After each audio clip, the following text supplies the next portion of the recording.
नमस्कार friends, close 44 tax audit report, lot of discussion happen. मैंने भी काफ़ी डिस्कस किया इन माय अर्लियर वीडियो और उसी वीडियो पे जो क्वेरीज रिसीव्ड हुई, मीनवाइल जो आईसीएआई का गाइडेंस नोट आया, उन्हीं सभी को कवर करते हुए मैं ये वीडियो आपके सामने रख रहा हूं। जो रिक्वायर्ड है टेबल में, उसी का केस स्टडी के थ्रू एग्जाम्पल लिया गया है और क्या हमें रिकंसिलेशन भी बनाना रहेगा, बिल्कुल बनाना रहेगा। उसी केस स्टडी को मैंने रिकंसिलेशन में भी कन्वर्ट किया है। अगर आपको फॉर्मेट चाहिएगा, मैं उस लिंक को आपको प्रोवाइड कराऊंगा डिस्क्रिप्शन पार्ट में। बात ये आती है कि जो हम ये डिस्कशन कर रहे हैं, क्या ऐसा, और जिस क्लोज पे क्या ऐसा कोई टेबल 9 और 9C में भी है तो मैंडेटरी है कि नहीं, ये सब डिस्कस करने वाला हूं आपके साथ इसी वीडियो में। तो स्टे ट्यून, हम समझते हैं पीपीटी के थ्रू और टेबुलर फॉर्म में जो हमने एग्जांपल लिया उसके थ्रू कि इस इंट्रिकेसीज जो इन्वॉल्व है 44 में, क्लोज 44 में, उससे कैसे बाहर निकला जाए। Please be with me. सबसे इंपॉर्टेंट चीज जो हमें ध्यान रखनी है, हमें आईसीएआई का जो गाइडेंस नोट है उसके अकॉर्डिंग इन सभी कॉलम्स को फिल करना है, क्योंकि अभी तक कोई क्लेरिफिकेशन नोटिफिकेशन नहीं है। आएगा तो मैं डिस्क्लेमर में या नए वीडियो के साथ जरूर अवेलेबल रहूँगा। और उसके बाद में कोई भी अगर चीज़ें रिमेनिंग है तो हमें अपने बेस्ट प्रोफेशनल डिस्कशन हो या जैसा भी हो, उसके अकॉर्डिंग हमें कवर करना है। आगे बढ़ता हूँ, पहले कॉलम को समझते हैं, फिर इनका डिस्कशन करते हैं। रिकंसिलेशन कैसे करना, उसका फॉर्मेट भी मैं शेयर करूंगा, डिस्क्रिप्शन में लिंक दूंगा। आप देखिए, कॉलम नंबर 1 जो है सीरियल नंबर है, that is left apart, total amount of expenditure incurred during the year. जरूर मैं आपका अटेंशन चाहूंगा, दैट इज टोटल अमाउंट। ये अमाउंट कवर करना चाहिए टोटल P&L को, आप ध्यान रखिए। साथ ही साथ कैपिटल एक्सपेंडिचर को भी, तो ये एक चीज़ हमें ध्यान रखने वाली है। फिर आते हैं इसके दो बाइफर्केशन है, आप देख सकते हैं। Number 1, expenditure in respect of registered entities and जो कि नॉट रजिस्टर्ड एंटिटीज़ है। अब रजिस्टर्ड एंटिटीज़ के अंदर हमारे पास 4 कॉलम यहाँ पे दिए गए हैं, आप देखिए 3, 4, 5, 6। फर्स्ट, अगर रजिस्टर्ड एंटिटीज से एग्जम्प्ट सर्विसेज या गुड्स आपको सप्लाई की गई है, उसके अकॉर्डिंग आपको यहाँ पे जाना है, मैं अभी कवर भी करूँगा। और दूसरा जो है, यहाँ थोड़ा सा कन्फ्यूजन क्या है कि यहाँ पे जब रजिस्टर्ड एंटिटीज दी गई तो यहाँ डिफाइन करना चाहिए था, what according to my point of view, कि यहाँ पे गुड्स या सर्विसेज का वापस से इन्होंने एंटिटीज को अगेन डिफाइन कर दी। यहाँ पे गुड्स की क्राइटेरिया दे दिया इसके अंदर, फिर एंटिटीज की कंपोजिशन से आपको क्या सप्लाई हो रहा है, राइट। एंड देन अदर, इनके अलावा जो अदर रजिस्टर्ड एंटिटीज है उनसे क्या सप्लाई हो रहा है, राइट। तो ये एक इंपॉर्टेंट समझने वाली बात। अब ये भी तो हो सकता है कि एंटिटीज रजिस्टर्ड है, उससे एग्जम्प्ट भी आ रहा है, उससे टैक्सेबल भी आ रहा है, तो हमें 2 कॉलम यहाँ पे यूज़ करने रहेंगे, और 3 और 5। अब बात आती है total payment to registered entities. ये कवर करेगा 3, 4, 5 का टोटल। आप समझिएगा, ये पेमेंट को हम कंस्टिट्यूट करेंगे कि एक्सपेंडिचर। रीजन क्या है, आप अभी मैं आपको दिखाऊंगा। अभी जो हमारी यूटिलिटी दी गई है, टोटल कर रहा है 3, 4, 5 का ऑटोमेटिक। आपका भी अगर कोई व्यू है जरूर दीजिएगा। Even guidance note also covered that thing. और हमें 3CA 3CB में डिस्क्लेमर या डिस्क्लोजर देना भी चाहिए कि हमने टोटल पेमेंट को ये, क्योंकि यहाँ वर्डिंग्स का बड़ा प्ले रोल है, तो ये हम क्लियर भी कर देंगे। एंड देन लास्ट जो मैंने बताया, नोट रजिस्टर्ड एंटिटीज जो है। अब मैं 1 बाय 1 आके कवर करता हूँ, आप देखिएगा। अब नेक्स्ट स्लाइड जो है, आप देखिएगा, कुछ इंपॉर्टेंट चीज़ है जो हमें ध्यान रखनी है। नंबर 1 की हेड वाइज, नेचर वाइज हमें कुछ डिटेल्स नहीं देनी है।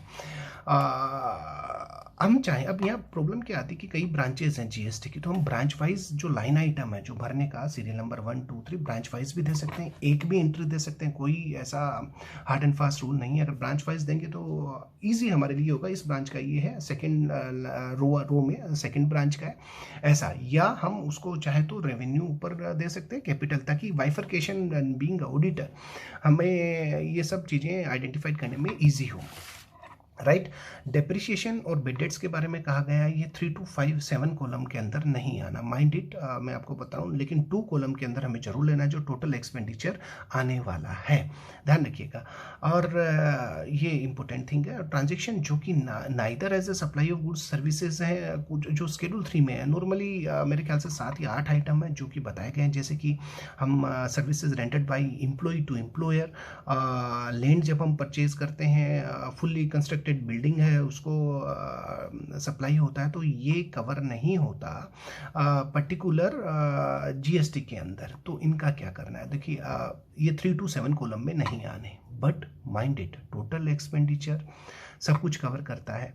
तो हम टोटल एक्सपेंडिचर जो कॉलम नंबर 2 है, यहाँ पे मैंने आपको बताया कॉलम नंबर 2 उसके अंदर हमें जरूर है। मैंने एग्जांपल लिया, रिकन्सिलेशन लिया है, तो हम प्रॉपर तरीके से इसको समझेंगे भी, ताकि रिकन्सिलेशन हम प्रॉपर तरीके से बना सकें। अब आता है कॉलम नंबर 3 की बात करते हैं। कॉलम 2 की मैंने बात की, 3 के अंदर एग्जेम्प्ट। अब एग्जेम्प्ट के अंदर नील रेट, ये एक चीज़ आपको ध्यान रखनी है, नील रेट और जीरो रेटेड दोनों में फ़र्क है। नील रेट मतलब इसमें एग्जाम्प्ट भी इंक्लूड है, जीरो रेट्स जैसे कि कुछ सीरियल्स है, सॉल्ट है, उन पे 0% रेट है, तो वो भी इसके अंदर कवर है। Non taxable supply, non taxable supply जैसे कि हम कह सकते हैं alcohol for human consumption, petrol, diesel, ये सब क्या है, ये नॉन टैक्सेबल सप्लाई, ये कॉलम 3 के अंदर आने वाले हैं। एग्जाम्प्ट भी है, जैसे कि इंटरेस्ट है जो एग्जाम्प्ट किया गया है, तो ये सब इसी कॉलम के अंदर आने वाले हैं। तो हमने समझा कि ये क्या है। सेकंड हम पहुंचते हैं expenditure related two entities falling under composition scheme. मान के चलिएगा ये कंपोजिशन स्कीम, यानी आप मेरे ख्याल से सभी को पता है, एक कंपोजिट डीलर वही हो सकता है जिसका टर्नओवर 1.5 CR तक है, या जो नॉर्दर्न ईस्टर्न स्टेट है हिमाचल प्रदेश को भी शामिल करते हुए उसमें टर्नओवर 75 लाख रखा गया है। तो ये हमें ध्यान रखनी है। साथ ही साथ अब क्या एसएससी को आइडेंटिफाइड करना है, बीइंग ऑडिटर, बीइंग प्रोफेशनल, हमें उसको चेक करना है। तो कम से कम हम एसएससी को बता पाएँ, या एसएससी जो ये वीडियो देख रहे हैं, कि हमें ये ध्यान रखना है कि वो जीएसटी चार्ज नहीं करता इनवॉइस पे, इंटरस्टेट सप्लाई नहीं कर सकता। हमारा दिल्ली में ऑफिस है और अगर हरियाणा से आ रहा है तो वो कंपोजिट डीलर की कैटेगरी में आ नहीं सकता। अगर दे दिया है तो गलत है। और बिल ऑफ सप्लाई यूज़ करेंगे, टैक्स इनवॉइस यूज़ नहीं करेंगे, ये ध्यान रखिएगा। और कंपोजिट डीलर है इसका भी मेंशन रहना चाहिए। तो अब बात आती है कि क्या कंपोजिट डीलर का जो कॉलम 4 है, मैंने बताया वहाँ से सप्लाई है, तो वो हमें रखना रहेगा। Way to show block credit expenditure, ये बात एक और इम्पोर्टेंट है कि ब्लॉक क्रेडिट 17(5) जो सीजीएसटी का सेक्शन है, जिसके अंदर जैसे एम्प्लॉय से रिलेटेड कुछ खर्चे कर दिए, राइट, तो वो अलाउड नहीं होते। फूड से रिलेटेड जो खर्चे हैं वो अलाउड नहीं होते। तो क्या हमें प्रेजेंटेशन देना है? ऐसा नहीं है, क्योंकि अब अगर आपने रजिस्टर्ड एंटिटीज, आप उसका इनपुट ले रहे हैं नहीं ले रहे हैं, इररेस्पेक्टिव ऑफ दैट, अगर रजिस्टर्ड एंटिटीज तो रजिस्टर्ड कॉलम के अंदर आएगा, और अगर अनरजिस्टर्ड है तो अनरजिस्टर्ड के अंदर आएगा। तो ये आप ध्यान रखिएगा, बड़ा इंपॉर्टेंट पॉइंट है। बात आती है अदर रजिस्टर्ड एंटिटीज, जैसे कि हमें 2 कॉलम हमने देखे 3 और 4, जो कि 3 बात करता है एग्जम्प्ट की, 4 बात करता है कंपोजिशन, जो कंपोजिट डीलर है उनकी। 5th, इसके अलावा अगर कोई एंटिटीज है, जैसे कि सपोज करो आपने स्टेशनरी खरीदी, अब कोई रजिस्टर्ड डीलर ना एग्जम्प्ट है, मान लिया हमने कुछ परचेज किया, मतलब ना एग्जम्प्ट है ना कंपोजिट डीलर से, तो कॉलम 5 उसको कवर करेगा। मैंने आगे जो एग्जांपल लिया, केस स्टडी ली है, उसमें भी मैंने प्रॉपर कॉलम नंबर मेंशन किए हैं, ताकि हम प्रॉपर तरीके से प्रेजेंट भी करेंगे। प्रोफेशनल एक चीज़ मैं आपको और बता दूं, गलत इन्फॉर्मेशन हमें नहीं देनी। अगर if you are not able to check और वेरीफाई 44 क्लोज डिटेल्स, तो बेटर ये है कि आप एक डिस्क्लोजर दे दें। उसका भी मैंने डिस्क्लेमर में किस तरीके की लैंग्वेज यूज़ करनी है आप देख सकते हैं, मेरे अर्लियर वीडियो में भी मैंने उसका डिस्कशन किया, आप चाहे तो आई बटन में क्लिक करके वो भी देख सकते हैं। तो ये एक इम्पोर्टेंट थिंग है जो हमें ध्यान रखनी है। अब देखिएगा, ये मैंने एक स्क्रीनशॉट लिया है जो कि यूटिलिटी से लिया गया है। इसमें आप अगर ध्यान से देख पा रहे हैं तो यहाँ देखिए, ये आइटम फिलेबल नहीं है, ऑटोमेटिक लेता है, मीनिंग तेरे भाई ये 3rd, 4th, 5th रो को कवर करता है automatic total. 2 lakhs, 1 lakhs and 1 lakhs, 4 lakhs। पर एक चीज़ और ध्यान रखने वाली बात है, 6(2) का जो टोटल अमाउंट ऑफ एक्सपेंडिचर इनके ड्यूरिंग द ईयर, इसका 6 + 7 इनका अगर आप टोटल करोगे तो ये ऑटोमेटिक नहीं आ रहा है, ये इसमें आप मैन्युअली भी फीड कर सकते हो। आप समझ रहे हैं? देखो, ये मैंने इंटेंशनली यहाँ पे डाला 4 lakhs + 10, देखा जाए तो टोटल एक्सपेंडिचर 4 lakh 10 होने चाहिए, पर यहाँ 5 lakhs मैंने मैन्युअली पुट किया तो वो हो रहा है। आप समझ रहे होंगे जो मैं बताना चाह रहा हूँ आपको। प्रैक्टिकली ये हमारे सामने ये चीज़ें, चैलेंजेस आएंगे। टोटल एक्सपेंडिचर में आइटम आएंगे, हो सकता है वो 3 to 7 कॉलम में ना आए, मैं डिस्कस भी करूँगा मेरे केस स्टडी के अंदर। अब डिटेल्स नहीं दे रहा तो मैंने आपको बताया डिस्क्लेमर और डिस्क्लोजर देना है। उसका लैंग्वेज मैंने डाला है, मेरा व्यू है, आप उसको मॉडिफाइड कर सकते हैं। पर जरूरी है डिस्क्लेमर डालना। अब ये देखिए थोड़े मैंने कुछ एग्जांपल्स काफ़ी कुछ कवर किया है इसके अंदर, मैं based on my YouTube video जो मैंने अर्लियर पोस्ट किया था। अगर आप एक 5 से 7 मिनट इसको केस स्टडी को समझते हैं तो मेरे ख्याल से most probably you will be able to put the figures with the respective column with my best judgement. तो आप देखिए परचेज मेरे, आप देखिए लास्ट यूट्यूब वीडियो जिसका लिंक दिया गया उसमें कई बार सर परचेज दिखाना है बिल्कुल। अभी ऐसा हो सकता है 1 लाख रुपए की टोटल अमाउंट है। आप देखिए एक्सपेंडिचर में तो आएगा ही आएगा, पूरा पी एंड एल कवर करना है कॉलम नंबर 2 के अंदर। मैंने यहाँ कॉलम रेफरेंस भी डाले हैं आपके रेफरेंस के लिए कि ये कहाँ कहाँ आ सकते हैं। कहीं भी अगर आपको लगे कुछ और भी डिस्कशन, कुछ नया चीज़, नया व्यू आपका आ रहा है तो आप प्लीज़ डिस्क्रिप्शन में जरूर लिखिएगा, कमेंट में जरूर लिखिएगा इस यूट्यूब वीडियो पे, ताकि हम बेनिफिट कर सकें एसएससीज को, प्रोफेशनल को। अभी 1 लाख को मैंने बाइफरकेट कर दिया कि एग्जाम्प्ट तो मेरे पास परचेज थी 10,000 है, कंपोजिट से मैंने 5,000 लिया और 65,000 अदर रजिस्टर्ड से लिया। टोटल ऑटोमेटिक हुआ 80,000 और 20,000 मैंने कहा जी नॉन रजिस्टर्ड है तो 1 लाख रुपीज़ हो गया, 1 लाख कवर हुआ। इम्पोर्ट, अब मान के चलिए इम्पोर्ट है, इम्पोर्ट आप समझ सकते हैं जो बाहर वाली पार्टी है जिससे आपने वो रजिस्टर्ड नहीं हो सकती क्योंकि वो तो आउट ऑफ इंडिया है। तो हमारा एक तो टोटल एक्सपेंडिचर में आएगा, आप देखिएगा 4,000 और अनरजिस्टर्ड में आ गया, आप समझिए पूरा का पूरा 4,000, तो टोटल मैच हुआ।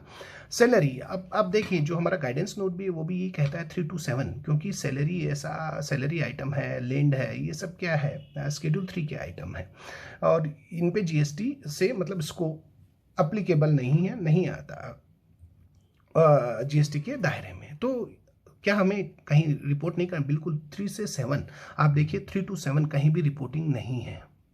बट कॉलम नंबर 2 में हमने 50,000 डाला है। मैंने पहले भी बताया कॉलम 2 मैनुअली फीड कर सकते हैं हम। देखो रिकन्सिलेशन बड़ा इंपॉर्टेंट होगा, मैंने बताया भी कैसे बनाना ताकि इजी रहे हम सभी के लिए। इंटरेस्ट मैं बताऊंगा भी कि एक थंब रूल क्या है ताकि हमें बहुत इजी तरीके से हम फिल कर पाए। इंटरेस्ट है, इंटरेस्ट एग्जाम्प्ट है, आपको पता है, चाहे मैंने डाला भी रजिस्टर्ड अनरजिस्टर्ड, तो आप देखिए 2 और 3 कॉलम में मैंने पुट किया है। तो टोटल हमारा जो इंटरेस्ट का कॉलम हुआ 60 एग्जाम्प्ट है और रजिस्टर्ड से 50,000 है, आप देखिएगा।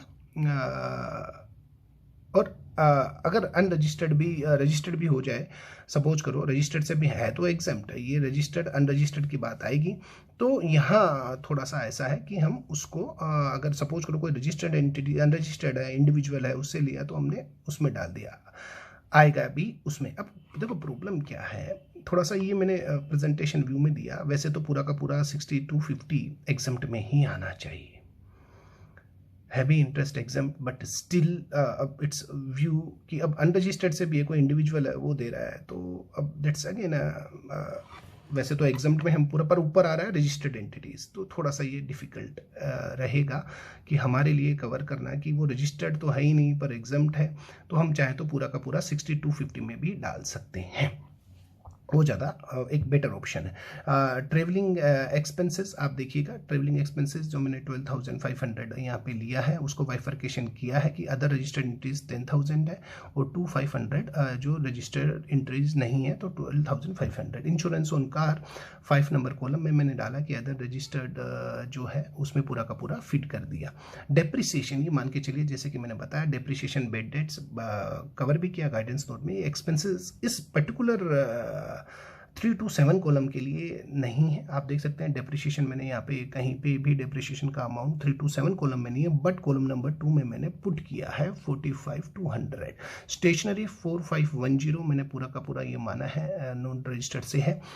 लीगल फीस ये आरसी में भी आ सकता है, आप समझिएगा, एडवोकेट को दी। तो अब कम्युनिकेशन में ये मान के चल रहा हूँ एडवोकेट रजिस्टर्ड था और 10,000 वहाँ डाल दिया मैंने, राइट। एडवर्टाइजमेंट एक्सपेंडिचर 14,300 मैंने इसको बाइफरकेट कर दिया, 10,000 तो रजिस्टर्ड से कर दिया और 4,300 अनरजिस्टर्ड से कर दिया। रिपेयर्स एंड मेंटेनेंस पूरा का पूरा मैंने कहा जी अनरजिस्टर्ड से है। कॉलम नंबर रेफरेंस कहाँ पे आ सकता है, पॉसिबिलिटी, इवन ये रजिस्टर्ड भी हो सकता है। डिस्काउंट जैसे क्रेडिट नोट वगैरह आ जाते हैं तो मैंने माना है कि 40 रजिस्टर्ड एंट्री से क्रेडिट नोट हमने जो इशू किया पार्टी को तो वो 40 मैंने यहाँ पे ले लिया है। मशीन परचेज है तो कैपिटल एक्सपेंडिचर आप समझिएगा P&L में नहीं आएगा, बट स्टिल ये पार्ट होगा क्योंकि एक्सपेंडिचर वर्ड यहाँ पे बोला गया है, तो ये पार्ट होगा 1200 to 1202 ये मैंने बोला कि रजिस्टर्ड एंटिटीज है और ये कवर किया टोटल। अब बात आता है लैंड परचेज। मैंने बताया शेड्यूल 3 का आइटम है, पर टोटल एक्सपेंडिचर के अंदर मैं लूंगा रिस्पेक्टिव कैपिटल और रेवेन्यू, बट बाकी के 3 to 7 कॉलम में ये नहीं आ रहा है। इलेक्ट्रिसिटी एग्जम्प्ट है, मैंने यहाँ पे कवर किया, एग्जम्प्ट में आ गया, इसका टोटल 5000 यहाँ आ गया। बेड डेट्स जैसे कि एक्सपेंडिचर नहीं है इस पर्टिकुलर 3 to 7 कॉलम के लिए, परंतु मैंने 1500 टोटल एक्सपेंडिचर में लिया है। प्रोविजन फॉर एक्सपेंसेस, जैसे कि हमको पता है अगर ऑडिट फीस के लिए कर रहे हैं और ऑडिटर रजिस्टर्ड है तो हम एग्जम्प्ट में भी ले सकते हैं, अनरजिस्टर्ड में भी ले सकते हैं, आप समझिएगा। सॉरी, एग्जम्प्ट में मतलब कि जैसे इलेक्ट्रिसिटी का कर रहे हैं या ऑडिटर का कर रहे हैं तो रजिस्टर्ड में ले सकते हैं, अनरजिस्टर्ड में भी ले सकते हैं, अकॉर्डिंग टू दैट वो हम कर सकते हैं। फ्यूल आप समझ सकते हैं, जैसे कि मैंने आपको बताया नॉट टैक्सेबल, तो वो एग्जम्प्ट में आ जाएगा। 10,000 एग्जम्प्ट में लिए। इस तरीके से देखो पूरा वाइफिकेशन मैंने किया। अब थोड़ा सा मैं केवल आपको ये बताना चाह रहा हूँ, जो थंब रूल में बता रहा था सिंपल सा है। 2 चीज़ें हैं, नंबर 1 बेड डेट्स डिप्रिशिएशन ऐसे कॉलम, और दूसरा शेड्यूल 3 वाले आइटम, उनको 3 to 7 कॉलम में नहीं लेना बट टोटल एक्सपेंडिचर में लेना है। तो आपका जो टोटल एक्सपेंडिचर आप देखिए जितने आइटम यहाँ पे हैं पूरा का पूरा टोटल एक्सपेंडिचर कवर कर रहा है, चाहे कैपिटल हो चाहे नहीं हो। पी एंड एल अगर मैं बात करूंगा पी एंड एल की, तो केवल पी एंड एल के अंदर 2 आइटम यहाँ पे नहीं आएंगे जहाँ तक मैंने ये जो कैपिटल आइटम है, बाकी सब आइटम इसमें आने वाले हैं 2,12,02, बाकी सब आइटम पी एंड एल के हैं और ये रिकन्सिलेशन मैंने यहाँ पे बनाया है। आप देखिए अगर मैं इन दोनों को हटा देता हूँ तो देखिए पी एंड एल का आइटम 32710 ये पी एंड एल का जो मैंने 2 आइटम छोड़े।